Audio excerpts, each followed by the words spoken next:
Hello students, good morning. याद करें पिछले क्लास में हम लोग बात कर रहे थे फिजिकल स्ट्रेंथ, सॉल्यूशन के लिए फिजिकल स्ट्रेंथ की बात कर रहे थे और फिजिकल स्ट्रेंथ में जो टर्म्स थे उसकी चर्चा हम लोग कर चुके थे। वहाँ टोटल 5 टर्म्स आया था। आप देखिए, फर्स्ट में था percentage mass by mass, second था percentage mass by volume, third था percentage volume by volume, fourth कहते हैं ग्राम पर लीटर और फिफ्थ कह रहे हैं पीपीएम। इसलिए लिखे कि यहाँ 3 में परसेंटेज की बात है तो तीनों को एक जगह लिए। जब देखिए बिल्कुल इसका मीनिंग हमें समझना है, इस मीनिंग से ही हम आगे की बातों को जोड़ पाएंगे। Percentage mass by mass, percentage का अर्थ आप क्या समझते हैं भैया? 100 में। तो इन तीनों के तीनों केस में बातें जो होनी चाहिए वो 100 में होनी चाहिए। सॉल्यूशन जो होगा वो 100 होगा। अब 100 क्या? रुपया पैसा क्या? 100 क्या? तो देखिए सॉल्यूशन के लिए यहाँ क्या करना है, 100 लेंगे और उसका हम क्या यूज करना है? मास यूज करना है। यहाँ सॉल्यूशन के लिए क्या कर रहे हैं? वॉल्यूम ले रहे हैं। यहाँ भी सॉल्यूशन के लिए क्या कर रहे हैं? वॉल्यूम ले रहे हैं। जबकि यहाँ सॉल्यूट के लिए क्या ले रहे हैं? मास ले रहे हैं। यहाँ सॉल्यूट के लिए मास ले रहे हैं और यहाँ सॉल्यूट के लिए क्या ले रहे हैं? वॉल्यूम ले रहे हैं। तो हम कहते हैं इस केस में कि सॉल्यूशन के 100 ग्राम में सॉल्यूट का जितना ग्राम प्रेजेंट हो वो हो जाएगा परसेंटेज W/W। 100 ml में जितना ग्राम प्रेजेंट हो वो क्या हो जाएगा? Percentage mass by volume. 100 ml में जितना ml प्रेजेंट हो वही क्या हो जाएगा? Volume percent. 1 लीटर मीन्स क्या? 1000 ml में जितना ग्राम प्रेजेंट हुआ क्या कहलाएगा? ग्राम पर लीटर। और ppm मिलियन मीन्स क्या? 10⁶। तो सॉल्यूशन के 10⁶ ग्राम्स में सॉल्यूट का जितना ग्राम प्रेजेंट हो वही क्या कहलाएगा? ppm कहलाएगा। इन सारी बातों को हम लोग जान चुके हैं। और पिछले क्लास में याद करें कि कुछ क्वेश्चन आपको हम लास्ट में 2 क्वेश्चन लिख दिए थे और बोले थे उसे आप कीजिएगा। क्या उसे आप किए? अगर आप किए हैं तो बिल्कुल आप उसे मिला लें, देखते हैं क्या दिक्कत हो रही है। बिल्कुल बनना भी चाहिए था। फर्स्ट क्वेश्चन में आप देखिएगा हम क्या बोले थे। तो फर्स्ट क्वेश्चन में कहे थे calculate mass percent of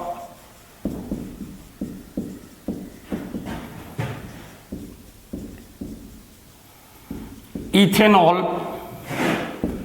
in 20% V/V aqueous ethanol solution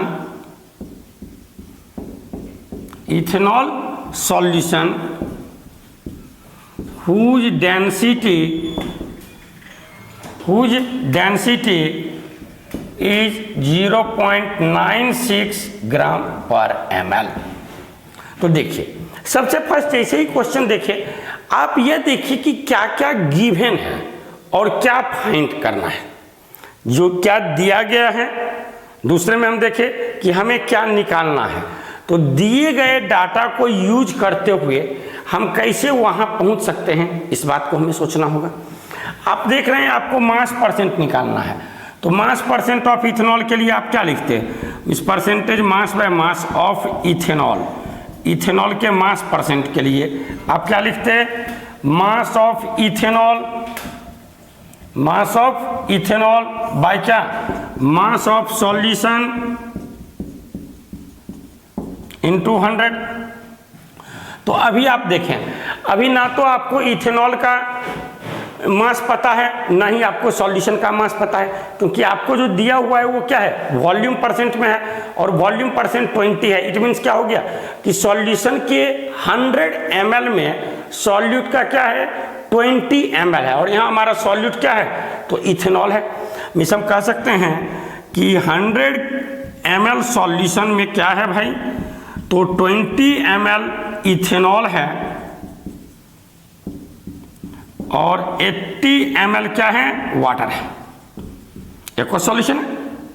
तो देखिए volume of solute plus volume of solvent equals to क्या हो जाएगा? Volume of solution. तो इसी ढंग से हम क्या कह सकते हैं? Mass of solution equals to क्या हो जाना चाहिए? मास ऑफ सॉल्यूट, सॉल्यूट हमारा क्या है इथेनॉल, प्लस क्या मास ऑफ सॉल्वेंट मीन्स क्या मास ऑफ वाटर होना चाहिए। आप देख रहे हैं आपको क्या पता है, वॉल्यूम पता है, और यहाँ क्या दिया गया है, डेंसिटी दिया गया है। तो आप जान रहे हैं density equal to mass by volume, तो मास इक्वल टू क्या हो जाएगा, वॉल्यूम इंटू डेंसिटी। तो हम क्या करते हैं 100 इंटू 0.96, इसके लिए मास हो गया, इसका मास हम पता करना है। चलिए mass of ethanol plus mass of water, water का हमको वॉल्यूम पता है 80 ml है। और याद कीजिएगा हम आपको एक बार उस दिन भी बताए थे कि वाटर के केस में जो वॉल्यूम होगा वही उसका मास भी हो जाएगा ग्राम में, क्योंकि कुछ नहीं दिया हुआ है तो वाटर की डेंसिटी हम क्या यूज करेंगे 1 ग्राम पर ml। तो ये क्या हो गया 1। तो देखिए आपको क्या मिल गया भैया, मास ऑफ इथेनॉल तो मिल गया, मास ऑफ इथेनॉल आपको मिल गया 96 माइनस 80 इट मीन्स क्या 16 ग्राम। तो इथेनॉल का मास आपको मिल गया 16 ग्राम, सॉल्यूशन का मास आपको मिल गया कितना 96 ग्राम। तो बताइए परसेंटेज मास बाय मास नहीं मिल गया, यह हो गया 16, यह हो गया 96 और यहाँ क्या 100 इट मीन्स 50/3। चलिए इसे जल्दी से आप बनाए हैं तो ठीक है, जो नहीं बनाए हैं नोट कर लें। चलिए इसे मिटाएं। अब हम लोग बात करें इसके आगे एक क्वेश्चन और भी था, बहुत ही अच्छा ढंग का क्वेश्चन था, आप उसे कर भी सकते थे।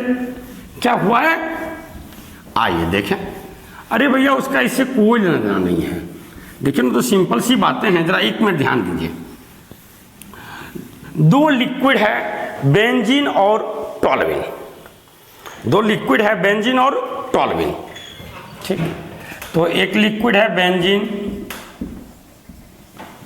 और दूसरा लिक्विड है टॉल्यूइन।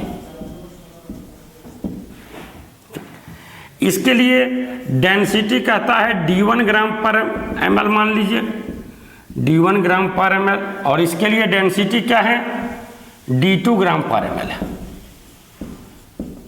D2 ग्राम पर ml है, ठीक। अब क्या कहा जा रहा है, तो हमें कहा जा रहा है find the expression for the density of solution, for the density of solution if V be the sorry if X be the volume percent of benzene in solution, volume percent of benzene in solution। तो आप क्या देख रहे हैं कि since X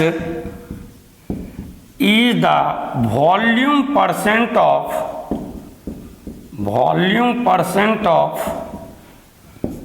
benzene in solution,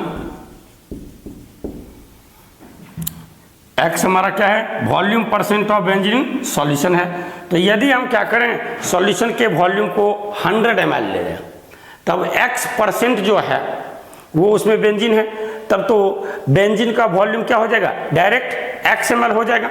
मान लेते हैं लेट वॉल्यूम ऑफ सॉल्यूशन कितना हो 100 ml हो, तो फिर वॉल्यूम ऑफ बेंजीन क्या हो जाएगा x ml हो जाएगा। हमें इसका वॉल्यूम जब पता चल गया तो रिमेनिंग जो होगा वो क्या होगा टॉल्यूइन का वॉल्यूम होगा। देन वॉल्यूम ऑफ टॉल्यूइन क्या हो जाएगा, वॉल्यूम ऑफ टॉल्यूइन यह हो जाएगा 100 माइनस x ml हो जाएगा। बताइए दोनों का हमें वॉल्यूम पता चल गया, दोनों का हमें डेंसिटी पता है, तो हम दोनों का अलग अलग मास निकाल लेंगे।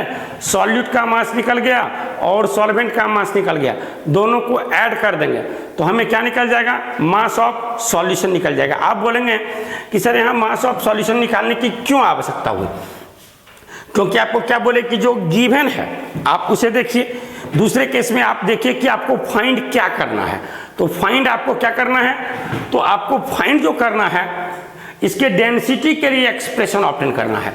तो आप जान रहे हैं कि डेंसिटी के लिए क्या होता है, density equals to mass by volume, mass by volume, ठीक। तो density of solution equals to क्या हो जाएगा भैया mass of solution by volume of solution हो जाएगा। बताइए तो फिर हम क्या करेंगे मास ऑफ सॉल्यूशन तो हमारा पता चल जाएगा मास ऑफ सॉल्यूशन क्या हो जाएगा, तो mass of benzene plus mass of toluene.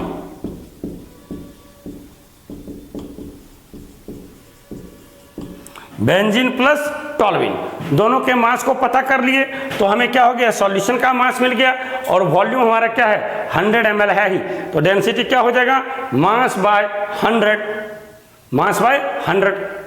चलिए इसे लिख लीजिए। तो एक पार्ट हमारा फिजिकल स्ट्रेंथ समाप्त हुआ। आइए अब बात करें केमिकल स्ट्रेंथ।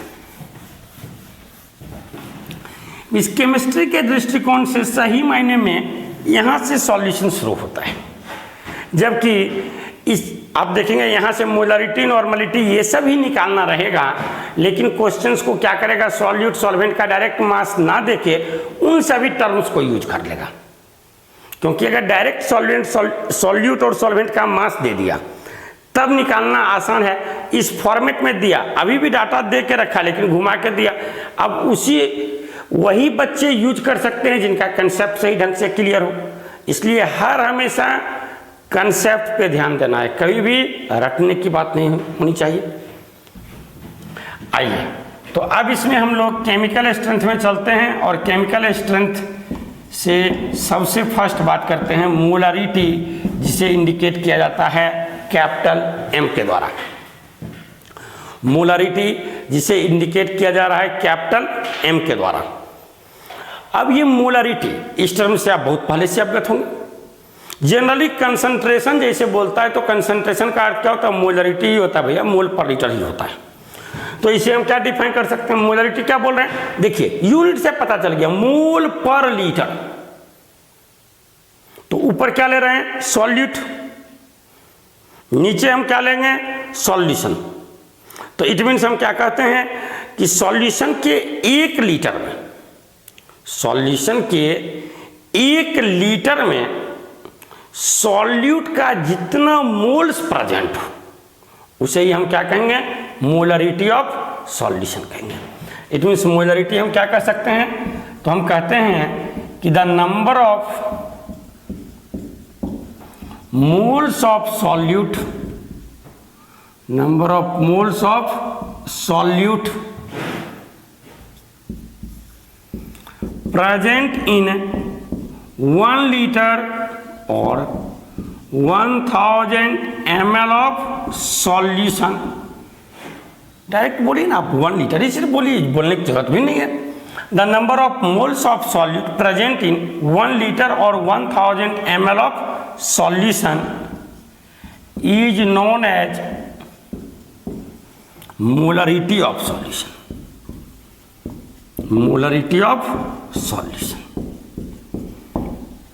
और इसे ही इंडिकेट किया जाता है कैपिटल एम के द्वारा। तो बिल्कुल यहां ध्यान दें, हम क्या लिख सकते हैं, मोलरिटी कैपिटल एम, हम क्या कह सकते थे, तो हम कह सकते हैं number of moles of solute by volume of solution in litre. अगर लीटर है तो डायरेक्टली यूज कर लेंगे, ठीक। या फिर आइए अब अगर हमें सॉल्यूट का नंबर ऑफ मोल्स तो पता है लेकिन वॉल्यूम लीटर में नहीं है, मान लें कि वो वॉल्यूम हमारा ml में दिया है, तो क्या हमने निकाल सकते हैं, बिल्कुल निकाल सकते हैं। अरे भैया ml में है उसको लीटर में चेंज कर दीजिए ना, 1000 से डिवाइड कर दीजिए, किसमें चेंज हो जाएगा, लीटर में चेंज हो जाएगा। तो हम लिख सकते हैं number of moles of solute by volume of solution in ml, जिसे मान रहे हैं हम VmL। वॉल्यूम सिर्फ V नहीं लिख रहे हैं, VmL कर दिए, इससे पता चले कि वॉल्यूम जो लिए हैं वो किस में लिए हैं, ml में लिए हैं। बाय 1000 करेंगे, यही बात तो हुई भैया, ml में लिए 1000 से डिवाइड कर दिया, किस में आ गया, लीटर में आ गया। अब हमें सॉल्यूट का नंबर ऑफ मोल्स नहीं दे के रखा है, हमें क्या किया है, मास दे दिया और सॉल्यूट का नाम बता दिया कि सॉल्यूट क्या है, तो भी हम आराम से पता कर सकते हैं। क्या हम number of moles of solute के लिए क्या लिख सकते हैं, mass of solute by molar mass of solute, mass by molar मास, यही क्या होता है भैया, नंबर ऑफ मोल्स होता है। जब हमें सॉल्यूट का निकालना है तो सॉल्यूट का मास लेंगे और उसका मोलर मास लेंगे। तो हम क्या कहेंगे, मास of solute, mass of solute जिसे कह रहे हैं W या M, जो भी कहें आप, मास of solute, mass of solute by molar mass of solute, by molar mass of solute. Mass by molar मास, जैसे ही मास बाय मोलर मास के इससे क्या निकल गया, नंबर ऑफ मोल्स निकल गया। ठीक, ये हमारा देख रहे हैं कि सिर्फ इसके लिए चेंज किया गया भी, ये number of moles of solute के लिए ये टर्म आया है। बाद बाकी ये तो 1000 ज्यों का त्यों है, और ये volume of solution in ml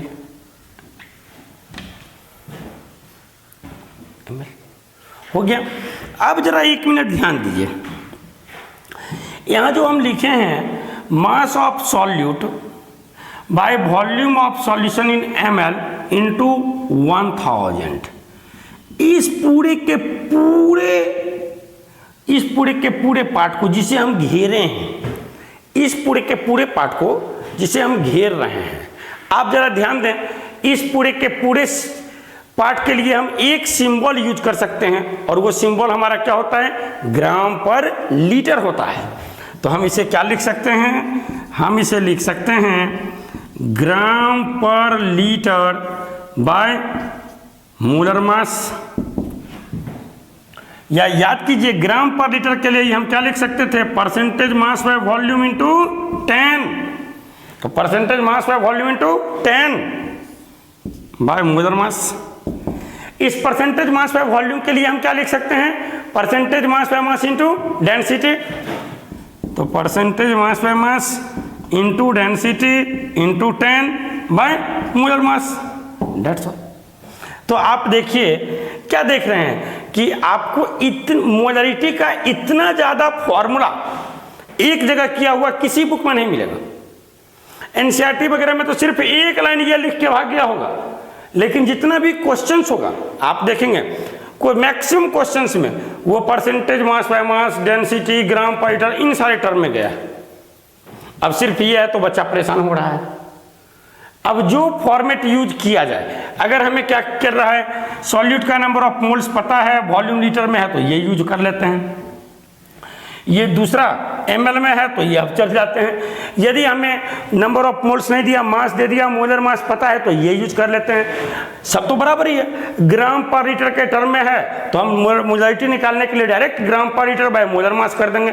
अगर परसेंटेज मास बाय वॉल्यूम के टर्म में है तो परसेंटेज मास बाय वॉल्यूम गुने 10 बाय मोलर मास कर देंगे। अगर परसेंटेज मास बाय मास के टर्म में है तो percentage mass by mass into density into 10 by molar मास कर देंगे।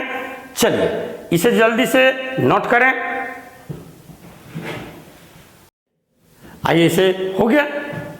अब आप क्या देख रहे हैं कि मोलरिटी की हम लोग बात किए। मोलरिटी क्या है, तो हम बोल रहे थे कि the number of moles of solute present in 1 litre of solution is known as molarity of solution, is known as molarity of solution. आइए अभी हम लोग पहले 2 टर्म को और जानेंगे, इसके बाद हम इस पर बेस्ड क्वेश्चंस की बात करना चाहेंगे। अब हम एक टर्म जोड़ते हैं, दूसरा टर्म है नॉर्मलिटी। दूसरा टर्म हमारा है नॉर्मलिटी, जिसे इंडिकेट किया जाता है कैपिटल N के द्वारा, कैपिटल N के द्वारा। मोलरिटी और नॉर्मलिटी में बस एक ही डिफरेंस है। क्या डिफरेंस है भैया? तो मोलरिटी में जहां हम बात करते हैं number of moles of solute की, मोलरिटी में जहां हम बात करते हैं number of moles of solute की, नॉर्मलिटी में हम बात करते हैं number of gram equivalent of solute की। इट मीन्स हम कहते हैं, जैसे मोलरिटी में क्या बोल रहे थे कि सॉल्यूशन के 1 लीटर में सॉल्यूट का जितना मोल्स प्रेजेंट हो, सॉल्यूशन के 1 लीटर में सॉल्यूट का जितना मोल्स प्रेजेंट हो वह क्या था? मोलरिटी। नॉर्मलिटी में क्या बोलते हैं कि सॉल्यूशन के 1 लीटर में सॉल्यूट का जितना number of gram equivalent present हो।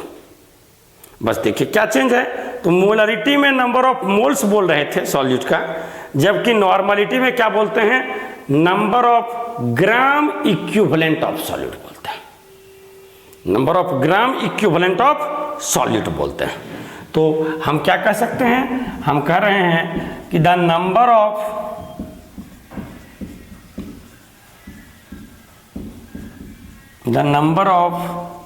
Gram equivalent, the number of gram equivalent of solute present in 1 liter or 1000 ml of solution is known as normality of solution, is known as normality of solution। हम कहें कि the number of gram equivalent of solute, the number of gram equivalent of solute present in 1 litre और 1000 ml of solution is known as normality of solution. बस same बातें हैं। Molarity में हम यहाँ बोल रहे थे number of moles of solute, जबकि यहाँ क्या बोल रहे हैं, the number of gram equivalent of solute. एक जगह चेंज है, नंबर ऑफ मोल्स की जगह यहाँ क्या हो गया है, नंबर ऑफ ग्राम इक्विवेलेंट। तो देखिए नॉर्मलिटी, जैसा कि हम इससे पहले मोलरिटी में जो फॉर्मूला लिखे सारा उसी ढंग की बातें होगी नॉर्मलिटी में ही, में भी बस एक जगह चेंज करना है। जहाँ हम बात कर रहे थे मोल्स ऑफ सॉल्यूट की, वहाँ अब हम किसकी बात करेंगे, तो number of gram equivalent of solute की। तो नॉर्मलिटी हम क्या बोलते हैं, number of gram equivalent, number of gram equivalent of solute, number of gram equivalent, इसी को शॉर्ट फॉर्म में लिख लेते हैं, number of M, number of gram equivalent, number of gram equivalent, number of gram equivalent यहाँ लिख देते ना, the number of gram equivalent of solute, solute को बाद में लिखें और यहाँ दे देते हैं हम ब्रैकेट में, ठीक, ये हमारा क्या है, तो नंबर ऑफ ग्राम इक्विवेलेंट, इस number of gram equivalent of solute by volume of solution, किस में लेंगे भैया, litre, number of volume of solution in litre. इसी के लिए आइए आगे हम देखें, हम क्या कर सकते हैं, तो हम यह कह सकते थे number of gram equivalent of solute bye, हम क्या कर दें, वॉल्यूम ऑफ सॉल्यूशन अगर ml में लिया जाए, इन ml, इसका अर्थ ये है डेट इज वॉल्यूम लिया गया है ml में, ठीक। तो हमें क्या करना होगा भैया, ml में है, इसे लीटर में ले जाना है, मीन्स 1000 से डिवाइड करना पड़ेगा, ये 1000 ऊपर आ गया। अब जरा ध्यान दें, ये नंबर ऑफ ग्राम इक्विवेलेंट कैसे निकालते हैं, जिसे नंबर ऑफ मोल्स निकालने के लिए आपको मास बता दिया और सॉल्यूट का नाम बता दिया, तो आप क्या करते हैं, उसका नंबर ऑफ मोल्स निकाल सकते हैं, मास बाय मोलर मास। उसी ढंग से अगर हमें मास दिया हुआ है और सॉल्यूट का नाम बता दिया, सॉल्यूट क्या है, तो हमें उसका इक्विवेलेंट मास पता चल जाएगा, और इक्विवेलेंट मास पता चल जाएगा तो हम नंबर ऑफ ग्राम इक्विवेलेंट निकाल सकते हैं। आप इक्विवेलेंट मास बिल्कुल 11th में पढ़े भी होंगे। तो आप क्या जान रहे हैं, number of gram equivalent of solute के लिए हम क्या लिखेंगे, हम लिखेंगे मास of solute in gram bye equivalent mass of solute. Number of moles के लिए कर रहे थे मास बाय मोलर मास, जबकि यहाँ क्या करेंगे, मास बाय इक्विवेलेंट मास। तो हम कहते हैं mass of solute, mass of solute bye क्या कहेंगे, equivalent mass of solute, equivalent mass of solute, equivalent mass of solute जो हमारा है E। तो ये जो हम लिखे हैं टर्म, ये तो पूरा का पूरा किसके लिए आया है, नंबर ऑफ ग्राम इक्विवेलेंट के लिए पूरा का पूरा टर्म आया है। ये हमारा 1000 ऊपर मल्टीप्लाइड था तो मल्टीप्लाइड है, और यहाँ देख रहे हैं कि volume of solution in ml, volume of solution in ml। अब फिर जरा ध्यान दें, इससे पहले जैसे कि हम मोलरिटी में देखे थे कि ये मास of solute by volume of solution in ml into 1000, ये जो पूरा का पूरा टर्म जिसे हम घेर रहे हैं उसके लिए हम एक सिंबल यूज कर सकते थे। कौन सा सिंबल यूज कर रहे थे? ग्राम पर लीटर। तो हम क्या लिख सकते हैं इसके लिए? हम इसके लिए लिख सकते हैं ग्राम पर लीटर बाय इक्विवेलेंट मास। इस ग्राम पर लीटर के लिए हम क्या लिख सकते हैं? Percentage mass by volume into 10 bye equivalent मास। इस परसेंटेज मास बाय वॉल्यूम के लिए हम क्या लिख सकते हैं? Percentage mass by mass into density into 10 तो है ही by equivalent mass, by equivalent mass. समझ रहे हैं? एक बार हम फिर से आपको बता दें, नॉर्मलिटी क्या लिख सकते हैं? Number of gram equivalent of solute by volume of solution in litre. या जरा ध्यान दें, इस number of gram equivalent volume ml में ले लेते हैं तो 1000 से डिवाइड कर दिए थे। ये नंबर ऑफ ग्राम इक्विवेलेंट निकालने के लिए हम क्या कर सकते हैं? दिया हुआ है ग्राम इक्विवेलेंट तो ठीक है, डायरेक्ट यूज कर लिए। अब नहीं दिया है, हमको मास दिया है, तब हमको जाना है वहां, तो हम क्या करेंगे? मास of solute by equivalent mass of solute, mass by equivalent मास कर देंगे तो नंबर ऑफ ग्राम इक्विवेलेंट निकल जाएगा। ये टर्म, जिस पूरे टर्म को हम घेरे हैं, इसके लिए एक सिंबल, कंप्लीट सिंबल यूज हो सकता है ग्राम पर लीटर, तो हम उसके लिए लिखेंगे ग्राम पर लीटर बाय इक्विवेलेंट मास। इस ग्राम पर लीटर के लिए हम क्या लिख सकते हैं? Percentage mass by volume into 10, तो लिखे हैं percentage mass by volume into 10 bye equivalent मास। और ये परसेंटेज मास बाय वॉल्यूम के लिए हम क्या लिख सकते हैं? तो इसके लिए, इस टर्म के लिए हम लिख सकते थे percentage mass by mass into density, पूरे इसके लिए। तो इसके लिए ये लिख दिया, 10 तो है ही। चलिए इसे नोट कर लें। आइए, तो अब हम लोग बात करें, मोलरिटी और नॉर्मलिटी को जान चुके हैं। अब क्या दोनों में कुछ रिलेशन भी है क्या? तो बिल्कुल एक रिलेशन है। अगर हम मोलरिटी को निकाल लिए हैं या नॉर्मलिटी को निकाल लिए तो दूसरे को आराम से निकाल सकते हैं। इट मीन्स कहने का अर्थ है, अगर हमें मोलरिटी पता है तो हम नॉर्मलिटी को आराम से बता सकते हैं, या नॉर्मलिटी पता है तो हम मोलरिटी को आराम से बता सकते हैं। दोनों में रिलेशन है। क्या रिलेशन है पहले हम इसे जानेंगे। अब बिल्कुल इक्विवेलेंट मास क्या है, कुछ बच्चे 11th में नहीं पढ़े हैं तो वो परेशान हो रहे होंगे, डोंट वरी, इसे हम बताएंगे, अभी बिल्कुल बताने वाले हैं। जो भी ऐसा टर्म आएगा जो कि 11th में था या जिससे आप सही ढंग, बीच में कोई ऐसा टर्म आया तो उसके बारे में बिल्कुल घेर के बताया जाएगा, ताकि सारी की सारी बातें फिर से आपके दिमाग में एक बार आ जाए। तो हम लोग बात करेंगे अब relation between molarity and normality, relation between molarity and normality. तो देखिए, नॉर्मलिटी, नॉर्मलिटी की अगर हम बात कर रहे थे तो हम क्या लिख रहे थे? जरा बिल्कुल आप ध्यान से देखेंगे। हम लिख रहे थे number of gram equivalent of solute into 1000 था by volume of solution in ml। याद कीजिए, ऐसा था, number of gram equivalent of solute volume of solution in ml by 1000, means क्या हो जाएगा? लीटर में। तो बिल्कुल यह था। ठीक, इस नंबर ऑफ ग्राम इक्विवेलेंट के लिए ही हम क्या लिखे थे? तो हम इसके लिए लिख रहे थे मास बाय इक्विवेलेंट मास। तो हम लिख रहे थे इसके लिए मास ऑफ सॉल्यूट, मास ऑफ, एक मिनट,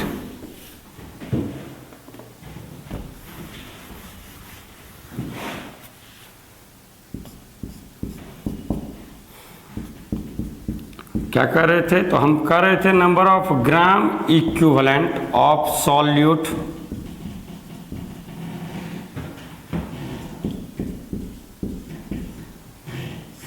बाय, हम क्या लिखे थे? तो इसके लिए हम लिख रहे थे volume of solution in ml, that is volume in ml।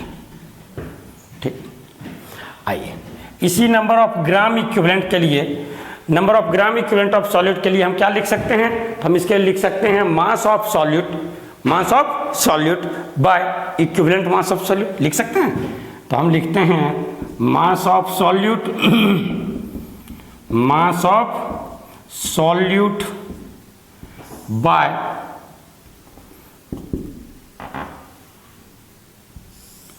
Mass of solute by equivalent mass of solute. तो mass by equivalent mass, mass by equivalent mass, यही हमारा क्या हो गया भैया? तो यही हमारा हो गया number of gram equivalent of solute. ठीक, ये हमारा 1000 है और यह हम देख रहे हैं volume of solution in ml है। अब जरा एक मिनट ध्यान दें, अभी हम एक बात को बता रहे हैं, इसे जस्ट आगे बताने वाले हैं।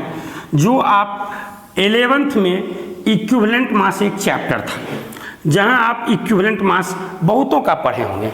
किसका किसका पढ़े होंगे? तो इक्विवेलेंट मास पहले पढ़े होंगे एलिमेंट का, इसके बाद acid, base, radical, salt, oxidising and reducing agent, इन सभी के संबंध में आप इक्विवेलेंट मास पढ़े होंगे। तो यहां जनरली एलिमेंट हमारा नहीं आएगा, ठीक, लेकिन क्या होगा? एसिड, बेस, सॉल्ट, इनका तो सॉल्यूशन हो ही सकता है। तो यहाँ जो इक्विवेलेंट मास की हमें आवश्यकता होगी, जनरली वो एसिड, बेस और सॉल्ट वाले टर्म में चलना पड़ेगा। तो याद कीजिएगा इक्विवेलेंट मास ऑफ एसिड आप जान रहे होंगे क्या होता है? तो यह होता है molar mass of acid, molar mass of acid by basicity of acid, by basicity of acid. हाँ, एसिड के केस में बेसिसिटी बोलना है और बेस के केस में एसिडिटी बोलना है। तो हम क्या कर रहे हैं? Molar mass of acid, molar mass of acid by basicity of acid. ये बेसिसिटी क्या है बिल्कुल आगे बताने वाले हैं, जो आप 11th में पढ़े भी हैं, फिर से सब बताएंगे। इक्विवेलेंट मास ऑफ बेस की अगर हम बात करें तो हम एग्जैक्टली सेम कहते हैं, बस यहाँ चेंज हो जाता है, बेसिसिटी की जगह हो जाता है एसिडिटी। हम लिखते हैं molar mass of base, molar mass of base by क्या होता है? Acidity of base, acidity of base x. अगर यही हमारा क्या होता, इक्विवेलेंट मास हम बात कर रहे होते हैं सॉल्ट की, तो हम क्या कहते हैं? तो इसके लिए हम बोलते हैं मोलर मास, इसके लिए क्या बोलेंगे? Molar mass of salt, molar mass by हम क्या लिखते हैं? तो total charge present, total charge present either on cation और एनायन, आइदर ऑन कैटायन और एनायन पर मॉलिक्यूल। बिल्कुल आगे आपको सारी बातों को एक्सप्लेन करेंगे। पर molecule, it means molar mass, ये हो गया mm, और जिससे डिवाइड कर रहे थे उसको हम लिख रहे हैं x। तो देखिए, अगर हम एसिड की बात करते हैं तो भी इक्विवेलेंट मास हम लिखते हैं molar mass by x, base की बात करते हैं तो भी हम लिखते हैं मोलर मास बाय x, और अगर सॉल्ट की बात करते हैं तो भी हम लिख रहे हैं molar mass by x। It means ये जो हमारा इक्विवेलेंट मास है, इक्विवेलेंट मास जो है, ठीक, तो देखिए यहाँ हम क्या कर सकते हैं? इक्विवेलेंट मास के लिए सिंपल सा टर्म अगर हम बोले तो हम क्या लिख सकते हैं? मोलर मास बाय x लिख सकते हैं। लिख सकते हैं, बोलिए। एसिड है तो ये x हमारा बेसिसिटी है, बेस है तो x क्या है? एसिडिटी है, और सॉल्ट है तो x क्या है? Total charge present either on cation और एनायन पर मॉलिक्यूल है। तो इट मीन्स हम यहाँ चेंज कर रहे हैं, तो हम देखते हैं ये हमारा मास ऑफ सॉल्यूट मीन्स W का W ही रहने दें, 1000। ये जो आपका इक्विवेलेंट मास है, इस इक्विवेलेंट मास की जगह आप क्या कर सकते हैं? मोलर मास बाय x कर सकते हैं, लिख सकते हैं। तो वहाँ हम लिखते हैं मोलर मास बाय x, वो x तो ऊपर आ जाएगा, इनटू क्या होगा? Volume of solution in ml, और यहाँ हो गया x। अब जरा एक मिनट ध्यान देंगे, बिल्कुल यहाँ ध्यान दीजिए। देखिए आपका रिलेशन आ गया, या देखिए देखिए हम जिसे घेर रहे हैं क्या है, इससे आप बिल्कुल अवगत हैं।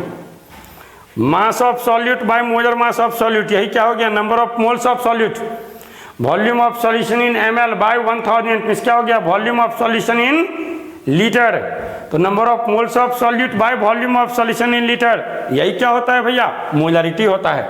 तो बताइए रिलेशन आ गया, मोलरिटी इनटू एक्स। इसका अर्थ दैट इज हम क्या कह सकते हैं, normality equals to molarity into x, molarity into x. जहां ये एक्स क्या है, तो वेयर एक्स जो है ये क्या हो सकता है, बेसिसिटी हो सकता है एसिड के केस में, एसिडिटी हो सकता है बेस के केस में, या फिर total charge present, total charge present either on cation और एनायन, कैटायन और एनायन पर मॉलिक्यूल हो सकता है। किसके केस में, सॉल्ट के केस में, ठीक। या फिर क्या हो सकता है, कभी कभी ऑक्सीडाइजिंग रिड्यूसिंग एजेंट को भी यूज करता है, और जब ऑक्सीडाइजिंग रिड्यूसिंग एजेंट को यूज करेगा तो वहां इक्विवेलेंट मास क्या हो जाएगा भैया, मोलर मास बाय, वहां भी मोलर मास बाय एक्स लिखेंगे, लेकिन वहां एक्स जो होगा वह क्या हो जाएगा, तो total change in oxidation number per molecule, total change in oxidation number per molecule. याद करें आप ऑक्सीजन एंड रिडक्शन, जहां आप पढ़े होंगे ऑक्सीडेशन नंबर निकालने, बैलेंस करने इक्विवेलेंट मास के संबंध में, और वहां आप पढ़े होंगे इक्विवेलेंट मास ऑफ ऑक्सीडाइजिंग और रिड्यूसिंग एजेंट में क्या, molar mass by total change in oxidation number per molecule, वहां भी mm/x। तो जो रहे जनरली यही 3 रहता है, इसलिए हम इसी 3 को यूज किए हैं। यहाँ तक की बातों को आप लिख लें और सारी की सारी बातों को एक बार सही ढंग से पढ़ के समझ कर आएंगे। अब अगले क्लास में आपको देखिए सही मायने में आज के क्लास से हमारा सॉल्यूशन शुरू हो गया, और कल देखिए हम मोलरिटी, नॉर्मलिटी, मोललिटी, फॉर्मलिटी, इन सारे पे कितने डिफरेंट ढंग के क्वेश्चंस को जोड़ेंगे। इसे आप सही ढंग से लिख लें और पढ़ कर आएंगे। Okay, thank you.